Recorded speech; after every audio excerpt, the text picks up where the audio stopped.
আসসালামু আলাইকুম, আমি হিমেল আপনাদের সবাইকে স্বাগত জানাচ্ছি আমার এই ভিডিওতে।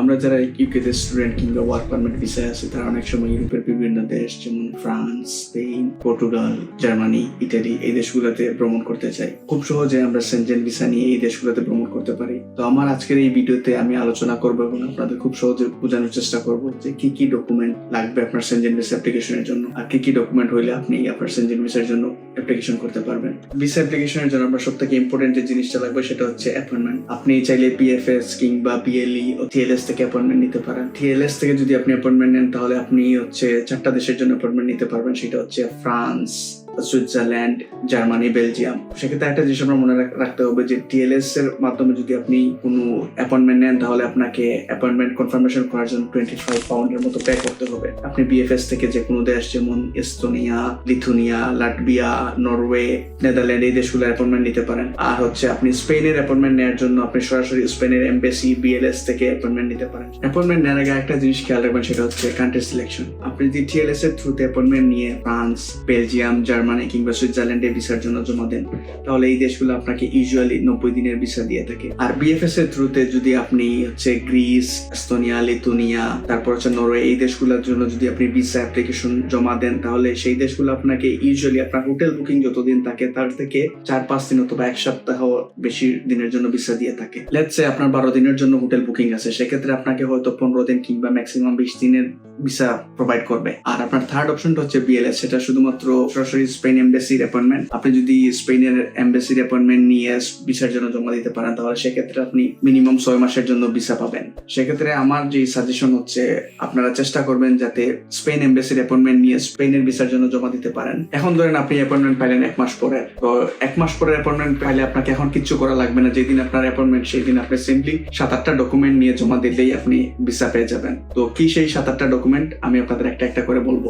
প্রথম আপনার যেই ডকুমেন্টটা লাগবে সেটা হচ্ছে আপনার visa application form. Visa application form আপনি যদি বিএফএস, টিএলএস কিংবা বিএলএস যে কোনো থ্রুতে যদি আপনি ভিসা অ্যাপয়েন্টমেন্ট নেন আপনি সাথে সাথে ইমেইলে লিংক পাবেন। ওই লিংকে গেলেই আপনি আপনার ভিসা অ্যাপ্লিকেশন ফর্মটা ফিল আপ করে নিতে পারবেন। তো সেক্ষেত্রে যদি আপনার ভিসা অ্যাপ্লিকেশনের কোনো ভুল ত্রুটি হয়ে থাকে সেটার জন্য খুব বেশি ওয়ারি হওয়ার কিছু নাই। যদি এডিট করার যদি কোনো অপশন নাও থাকে তাহলে আপনি আপনার সিম্পলি ব্ল্যাক পেন দিয়ে ওইটাকে ওভাররাইট করে সঠিক করে নিতে পারবেন।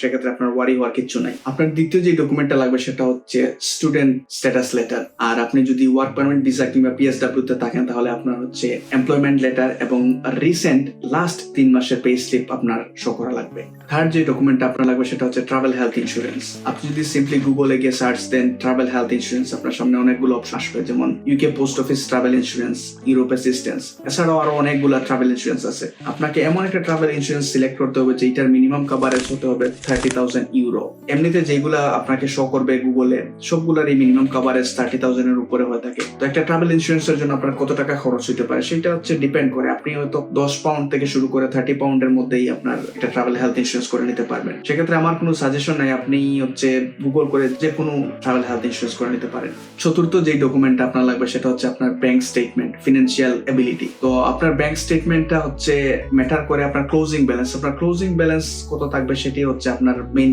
জিনিস। আপনাকে ওইটা যে আমরা অনেক সময় একটা ধারণা থাকে যে ব্যালেন্সটা কি 28 ডেজ মেনটেন করে রাখতে হবে, 3 মান্থস মেনটেন করে রাখতে হবে, এরকম কিছু না। বাট আপনাকে আপনাকে লাস্ট 3 মাসের স্টেটমেন্ট জমা দিতে হবে। সেখানে আপনার মোস্ট ইম্পর্টেন্ট যে জিনিসটা সেটা হচ্ছে আপনার ক্লোজিং ব্যালেন্স। এখন আপনার অনেকের মনে প্রশ্ন থাকতে পারে যে আমার ক্লোজিং ব্যালেন্সটা কত হলে আমার জন্য সেফ কিংবা কত হলে আমি ভিসা পাবো। তো সেটা ডিপেন্ড করে আপনি কতদিন সেনজেন এরিয়া থাকতে চাচ্ছেন। আপনি যদি 10 থেকে 12 দিন সেনজেন এরিয়া থাকতে চান সেক্ষেত্রে আপনাকে পার ডে হিসাব করে 60 ইউরোর মতো, 60 ইউরো বা পাউন্ড এইটা ক্যালকুলেশন করে সিম্পলি হিসাব করে নিতে পারবেন যে কত টাকা আপনার ক্লোজিং ব্যালেন্স লাগবে।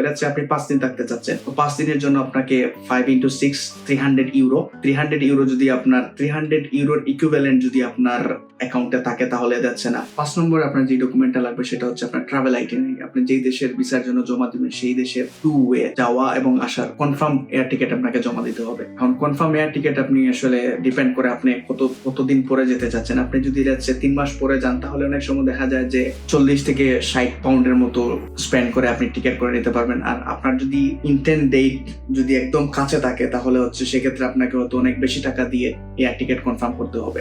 সেক্ষেত্রে আপনি আরেকটা জিনিস ইউজ করতে পারেন, সেটা হচ্ছে ডামি টিকেট।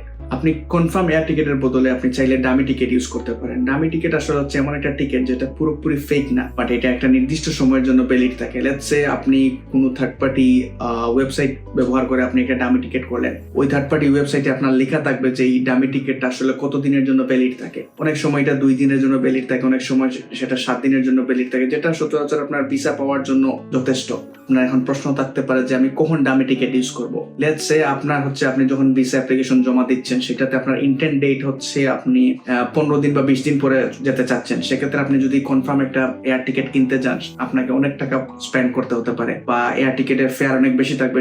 সেটা হচ্ছে আপনার যদি ইন কেস আপনার ভিসা না হয় তাহলে সেই টাকাটা আপনার লস হতে পারে। সেক্ষেত্রে আপনি খুব সহজে একটা ডামি টিকেট যে কোনো থার্ড পার্টি ওয়েবসাইট ইউজ করে আপনি একটা ডামি টিকেট করে সেটা শো করে আপনার অ্যাপ্লিকেশন ফুলফিল করতে পারেন, যেটা হচ্ছে আপনার ভিসার ক্ষেত্রে খুব একটা এফেক্ট ফেলবে না। যদি কোনো ধরনের কোনো সমস্যা হয় আর আপনার ডকুমেন্ট যথেষ্ট পরিমাণ স্ট্রং থাকে তাহলে এমবাসি থেকে আপনাকে ইমেইল দিয়ে বলবে যে আসলে ওই টিকেটের কোনো কনফার্মেশন ওরা পাচ্ছে না, নতুন একটা টিকেট আপনাকে জমা দিতে বলবে।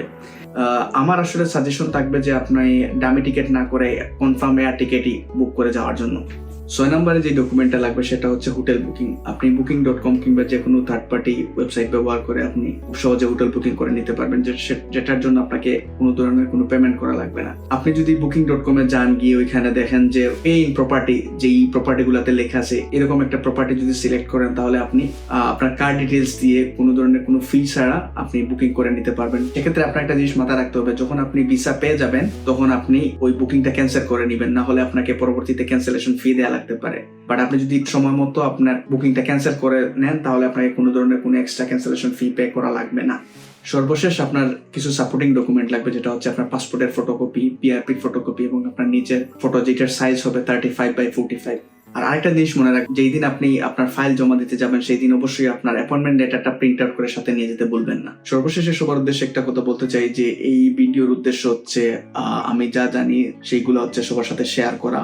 আর আমি কোনো ভিসা এক্সপার্টিস নই, অথবা আমি নিজেকে এরকম দাবি করতেছি না যে আমি সবকিছু জানি।